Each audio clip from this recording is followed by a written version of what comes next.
This is 5 keys to actually becoming wealthy. I'm gonna go ahead and tell you, this video is not for you if you're wanting to get rich tomorrow. There's plenty of other people out there making videos promising that you can buy a Lambo in your 20s if you just go get their dropshipping course, and you can go watch their videos. I'm making this video for the people who actually want to become wealthy. You wanna be able to take care of yourself and your family. You wanna feel secure. You wanna have financial freedom so that you know you can go off and enjoy your life without having to stress about bills. Working as a real estate agent, I've seen the entire spectrum of financial situations. There's people buying $1 million homes cash, and then there's people who aren't even able to get a place to rent because their credit's so bad. This, along with my own interest in things like wealth creation, business, and finance, has given me a pretty good perspective on what it actually takes to become wealthy. And I want to share that with you here so that you can avoid some of the pitfalls that hold so many people back. Now let's get into it. Number 1, buy a house instead of renting as soon as possible. One of the craziest stats I've seen recently is this. The average renter has a net worth of $10,400, whereas the average homeowner has a net worth of $396,200. Homeowners are nearly 40 times wealthier than renters. Now, why is this? Well, think about it. When you're renting, you're not paying for an underlying asset. Each month, you pay your landlord who owns the property, meaning that when you move out of that rental, you have nothing to show for it. It's just money down the drain. But when you own a home, your monthly payment for a mortgage is helping you build wealth because you own the underlying asset. Owning assets is the foundation of building wealth. And when you go from paying rent every month to paying a mortgage payment every month, you turn your monthly payment from an expense into an investment. Let's play this out over 5 years. If you're paying $2,000 a month in rent for 5 years, you're gonna spend $120,000. And at the end, you're gonna have nothing to show for it. Whereas, let's say you buy a $300,000 house. The average annual appreciation on a home is anywhere from 3 to 5%, meaning that on average, a home in the US goes up by 3 to 5% in value every year. So that means that in 5 years, a $300,000 house is gonna be worth roughly $382,884. At a minimum, you're gonna have $82,884 in equity. And that doesn't even factor in the initial down payment you put down, as well as the fact that you've been paying off your mortgage every month for the past 5 years, both of which will reduce your loan amount and increase the amount of equity that you have in your home. You see how quickly this snowballs. The renter after 5 years has nothing to show for it, whereas the homeowner has around $100,000 in net worth simply by paying a mortgage payment instead of paying rent. The quicker you can buy a home, the better. And you might be thinking right now that you can't afford a home because maybe you don't have money for a down payment, but with down payment assistance programs, as well as things like seller paid closing costs,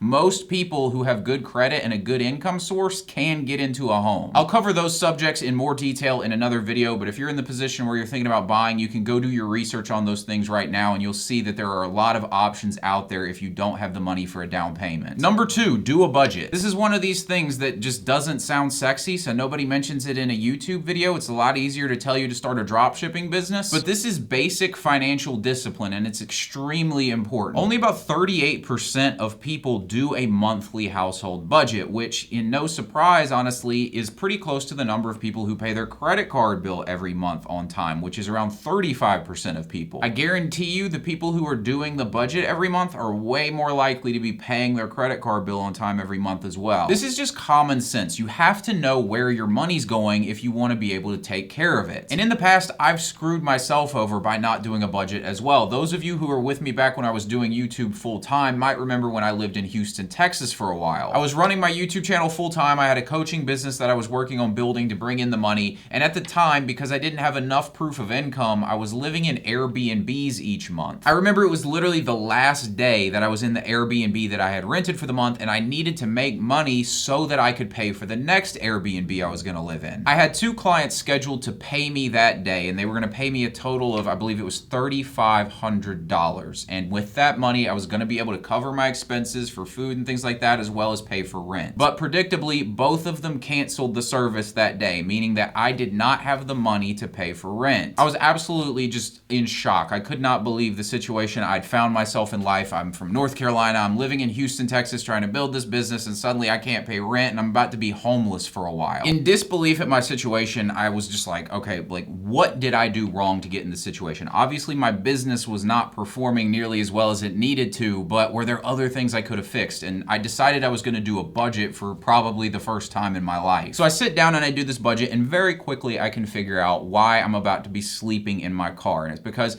I had no financial discipline. I spent ungodly amounts of money out at restaurants, and it was all those little things that you spend money on where you're like, oh, this is just $10 here or $20 here, but those things start adding up. I think I went to Chipotle 18, 20 times, getting double chicken guac every single time, walking out of there like I was made of money. That Chipotle just doesn't seem to taste as good when you're sweating in the backseat of your car trying to fall asleep in some random parking lot. Hopefully you guys won't have to go through such an experience to figure out the importance of budgeting. Hopefully you'll just take my word for it here, but this is an extremely important thing, and if you're serious about being wealthy, you need to be doing a monthly budget. Building wealth at a basic level just starts with earning more each month than you spend, and the wider you can make the gap between your income and your expenses, the quicker you're going to become wealthy. And so by doing a budget, you're going to be able to see where's your money going, and you're going to be able to find ways to cut back costs, because I guarantee you, if you haven't done a budget in a while, there's a lot of things you're spending money on that you probably could save on. Number 3, leverage compound interest. The biggest flaw with the idea of getting rich quick is that it defies compounding. Einstein famously said that compound interest is the 8th wonder of the world. If you double a penny for 30 days, you will have $5,368,709. That's the power of compounding. Compounding is also how a $300,000 house can end up being worth $382,884 after 5 years with a 5% annual appreciation. Time is your biggest ally when it comes to building wealth. Get rich quick flies in the face of this. It gets you focused on how can I get the results I want now. It's this like greedy, impatient mindset, and it takes away from the fact that if you use compounding to your advantage and you just make consistently good decisions, the odds of success are actually pretty high. As a general principle about life, the way most things start is that when you're at the beginning, it's really hard and the rewards aren't very high. And then the further you go into things, the easier they get and the greater the rewards become. My business of real estate is a great example of this. It's pretty well known that the first year in real estate is the hardest. You don't entirely know what you're doing with everything. You haven't built a client base, so you don't have much really coming at you. Whereas after a few years,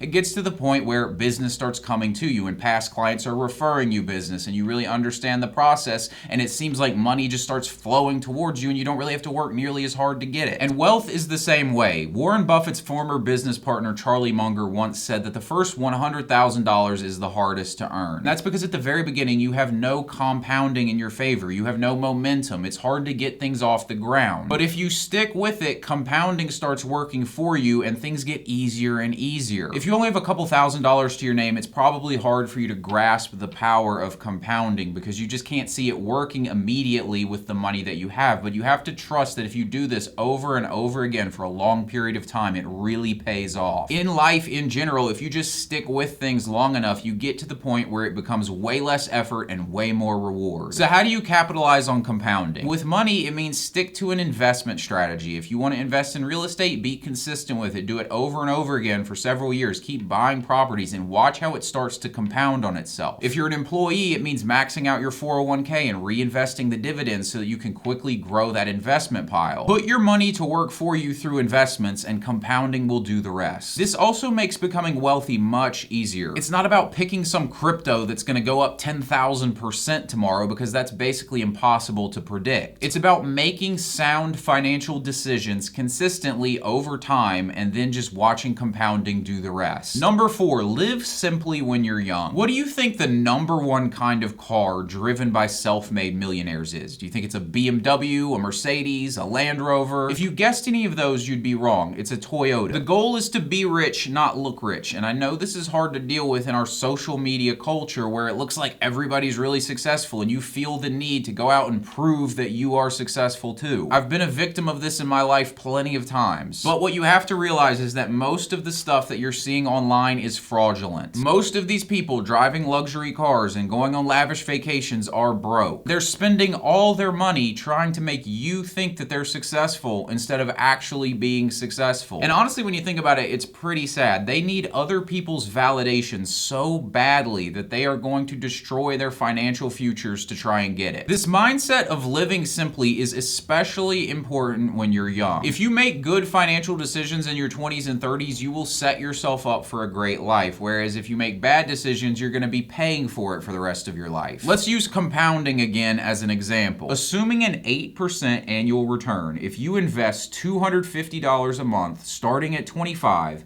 at 65, you'll have $878,570. But if you wait until you're 35 to start, you'll only have $375,073. And if you wait until you're 45, you'll only have $148,236. Most people in their 20s and 30s are spending $250 a month on clothes, or they're spending it on an overpriced car or some other unnecessary expense. If you want to be wealthy, you have to be different. Now, living simply does not mean living poorly. It just means you have a reasonable quality of life and then you invest the rest of your money. It means driving the Toyota instead of the BMW. It means having a few pieces of clothing you wear for a long time instead of filling your closet up with clothes that you're probably never gonna wear and that you don't need. It means you have one subscription TV service instead of 10. Don't let the need to impress other people cause you to be broke your entire life. And if you do this right when you're young, you'll get to have your cake and eat it too. You'll get to have all the luxuries you want and be wealthy. Getting this just requires that you invest before you spend. Number 5, stay out of stupid debt. This goes along with living simply, but it needs to be discussed as its own point. Pay your credit card bill on time every time. Once you pay off your car, keep it instead of rushing to go buy a new one. Stupid debt is debt for liabilities, meaning things that go down in value. Cars, clothes, vacations, expensive restaurants, or a degree that's worth nothing. Debt in and of itself is not always bad. It's just bad when you use it to buy things that aren't going to make you wealthy. Good debt could be things like a mortgage for your home because your home's going to go up in value most likely. Or it could be taking out a loan to start a business. But nothing will destroy people quite like stupid debt. I've known people who were drowning in credit card debt and it's sad to see because it literally takes them a decade to get out of it. Plus, the more stupid debt you have, the harder it is to get good debt for things like a home. For clients I've tried to help buy a home in the past who were unable to do so, there's usually two main reasons why. It's either because they didn't pay their bills on time, typically their credit card bills, and that means they have a bad credit score, or they've already got a bunch of bad debt on their books, and so a bank goes and looks at them and determines that their debt to income ratio is too high, and so they won't loan them the money for a house. Thanks for watching. I hope you got something out of this video and that you'll apply it in your life so that you can have a better financial situation. If you did get something out of it, be sure to like this video, and I'll talk to you next time.